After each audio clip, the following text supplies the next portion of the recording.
Okay, we're reading A Course in Miracles, Chapter 7, and this is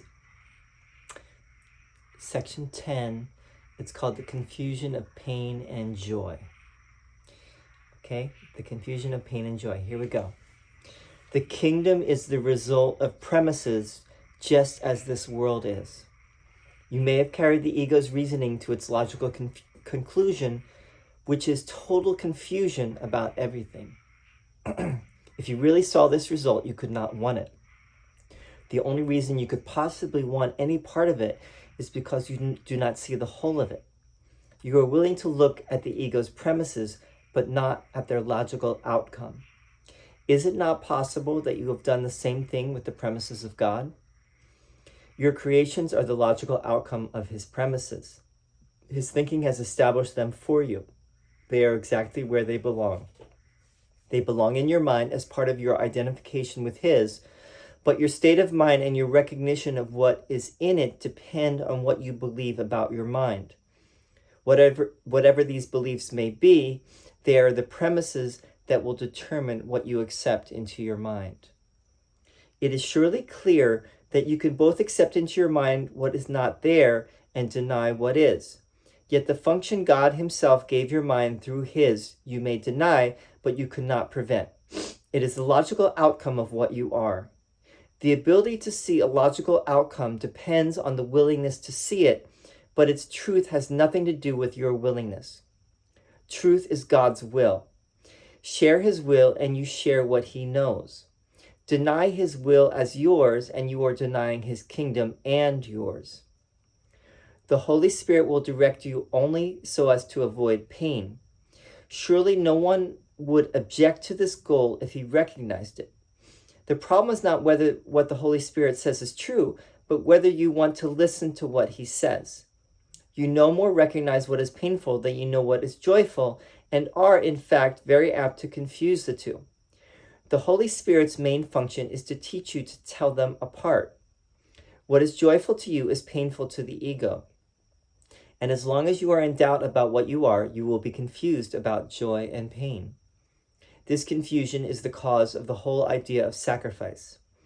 Obey the Holy Spirit and you will be giving up the ego, but you will be sacrificing nothing. On the contrary, you will be gaining everything. If you believe this, there would be no conflict. That is why you need to demonstrate the obvious to yourself. It is not obvious to you. You believe that doing the opposite of God's will can be better for you. You also believe that it is possible to do the opposite of God's will. Therefore, you believe that an impossible choice is open to you and one which is both fearful and desirable. Yet God wills. He does not wish. Your will is as powerful as his because it is his. The ego's wishes do not mean anything because the ego wishes for the impossible. You can wish for the impossible, but you can will only with God. This is the ego's weakness and your strength. The Holy Spirit always sides with you and with your strength. As long as you avoid his guidance in any way, you want to be weak. Yet weakness is frightening. What else then can this decision mean except that you want to be fearful? The Holy Spirit never asks for sacrifice, but the ego always does. When you are confused about this distinction in motivation, it can only be due to projection. Projection is a confusion in motivation, and given this confusion, trust becomes impossible. No one gladly obeys a guide he does not trust, but this does not mean that the guide is untrustworthy. In this case, it always means that the follower is. However, this too is merely a matter of his own belief. Believing that he can betray, he believes that everything can betray him. Yet this is only because he is elected to follow false guidance. Unable to follow this guidance without fear, he associates fear with guidance and refuses to follow any guidance at all. If the result of this decision is confusion, this is hardly surprising. The Holy Spirit is perfectly trustworthy as you are. God himself trusts you, and therefore your trustworthiness is beyond question. It will always remain beyond question, however much you may question. I said before that you are the will of God. His will is not an idle wish, and your identification with his will is not optional, since it is what you are. Sharing his will with me is not really open to choice, though it may seem to be. The whole separation lies in this error.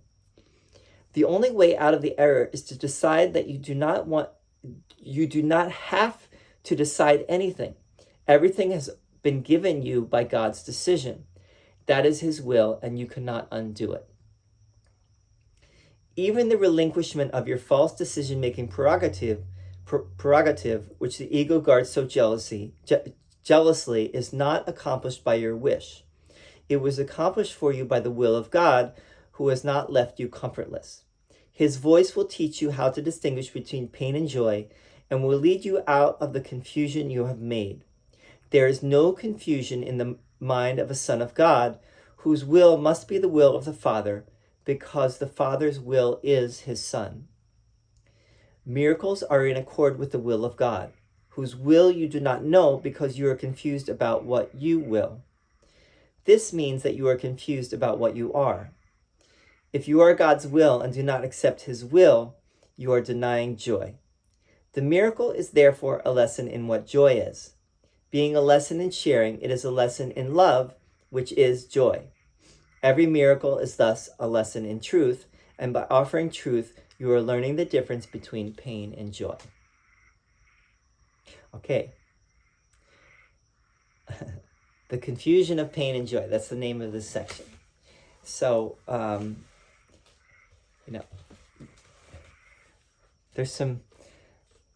there's a lot of words here, and I think by the end, Jesus is basically saying all these words are synonymous. Love is the same as joy and truth.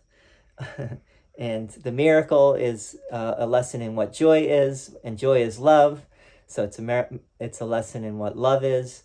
And the Holy Spirit offers you only joy and the way to joy, and the ego offers you only pain and sacrifice.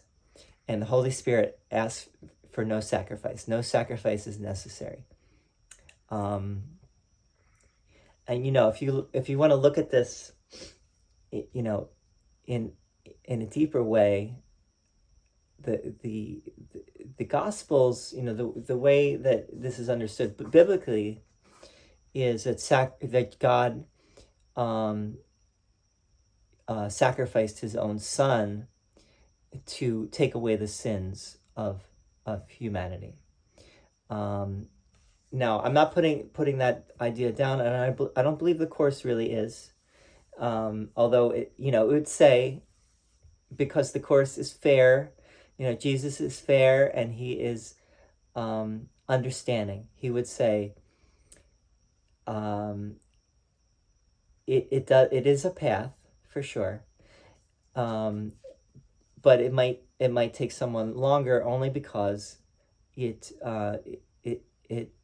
doesn't go deep enough. In the traditional Christian theology, God sacrifices his only begotten Son, which is Jesus. No one else is on the same level as Jesus, and Jesus suffers and dies to take away the sins of humanity. And Jesus is here saying, dude, it's not like that. Well, only in the sense that the ego is the only thing that asks for sacrifice. The Holy Spirit does not ask for sacrifice. There is no sacrifice. The only thing you are sacrificing with the Holy Spirit is the ego, and the ego is nothing. Jesus keeps telling us the ego is nothing. So you're sacrificing nothing. If the ego is nothing, then you're sacrificing nothing. And Jesus, keeps harping on this idea. Here he really brings it to the fore, which is that you are God's will. And God's will is no idle wish, he says. The wishes are of the ego, desires. The ego wants. It wants a lot of things. The only thing it doesn't want is the will of God.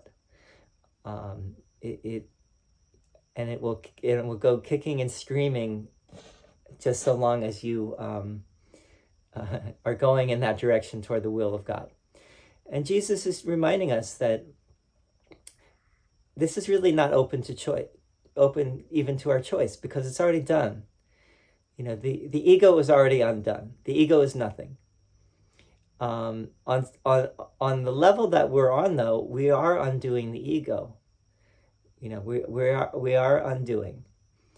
But Jesus also wants to remind us that it's already been done. It's already undone. The work is already is done. It's already cut out for us in a good way. The work is already cut out for you, so to speak, if you will. So there's a lot of, as I'm reading this, I'm seeing there's a lot of like little plays on words. I'm sure Jesus was having fun in doing this, or however this came through. There is a kind of a playing with words here. So I wanted to bring in this thing that came to me today, which is some have said, like Ken Wapnick, that the Course is presenting non-duality, that the ultimate reality that the Course is pointing to is a non-dual reality, meaning completely non-duality is the idea that in God there is only unity, only wholeness, only totality. There is no separation, and there's only, you could say, the oneness, the one love of God. And that definitely makes sense, and we are gonna, get out. I think that maybe the deeper thrust of the Course is that presenting that. But you can't deny that the Course, Jesus is using dualistic language, and he does make it sound as if, when he talks about our creations, for example, it sounds as if, why doesn't he just say creation? Why does he say creations? And why does he say sons versus the one son that we all are? A lot of times he says there are many sons. And, things like that, which sound dualistic. So I came up with a word. I think I came up with it. I don't think anything is really original. But instead of non-duality, you could say the Course is unduality. It's a Course in unduality, meaning undoing the ego and realizing that there is not, it's already been done. It's already undone. That would be the atonement principle. The atonement principle is that there is no separation. There's never been any separation. It's here right now. God is right here, right now, in this very moment. It's only the veils of confusion of the ego that are in the way of seeing that and realizing the truth of reality.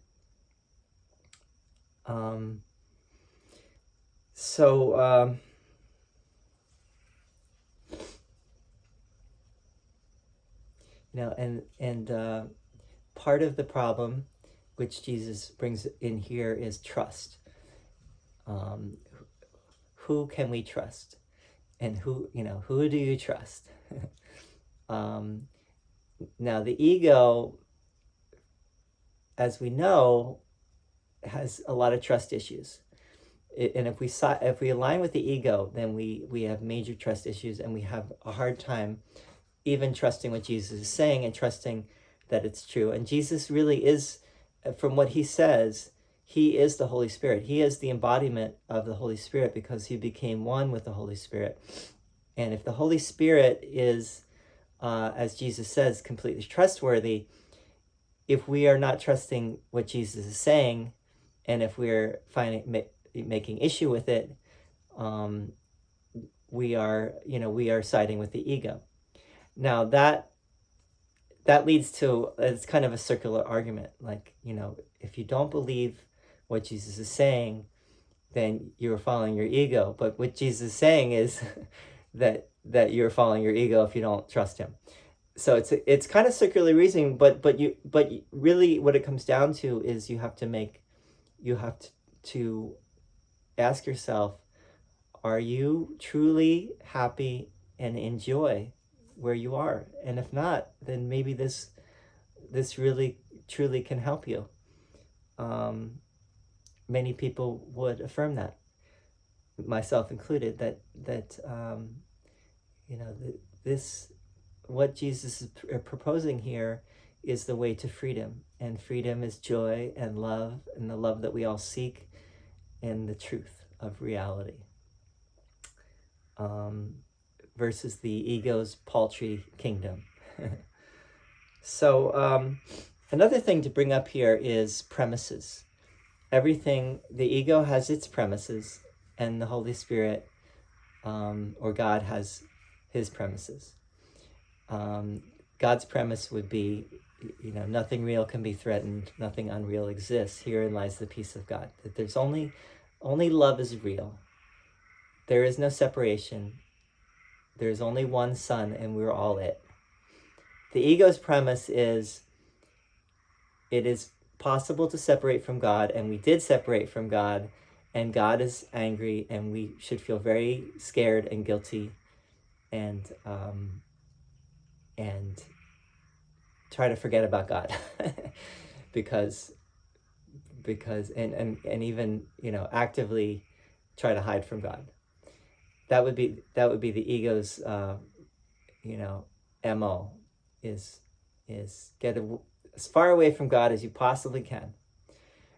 Whereas God's premise is, you could not possibly be separate from God. It's an impossibility, and end of story.